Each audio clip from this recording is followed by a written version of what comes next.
নমস্কার, আমি মিষ্টুরি ব্যানার্জি। আমি একজন হোম মেকার আর রান্না করতে ভীষণ ভালোবাসি। আজ আমরা এসেছি ভৈরবীর আইসক্রিম লাইব্রেরিতে কন্টেস্ট হলো, কন্টেস্টের প্লেস হবে। আপনি যে কন্টেস্ট অংশ নিলেন এবং ভিডিও আমরা কেমন আছি? ভীষণ ভালো লাগছে।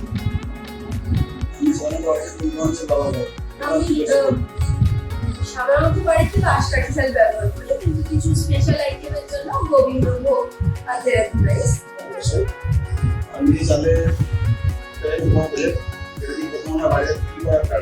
কোন কথা আমি রান্না করতে চাই? এটা দিয়ে আমি আমার বাড়ির সব থেকে প্রিয় রেসিপি, যেটা মুড কোফতা পোলাও রান্না করছি। ভৈরবী চাল সম্বন্ধে আমি জানতেন কখন ব্যবহার করেছেন? না, আমি এই নামটি প্রথম সোশ্যাল মিডিয়া থেকে প্রথম দেখেছি। আমি কোনোদিন ব্যবহার করিনি, তবে এবারে অবশ্যই করবো।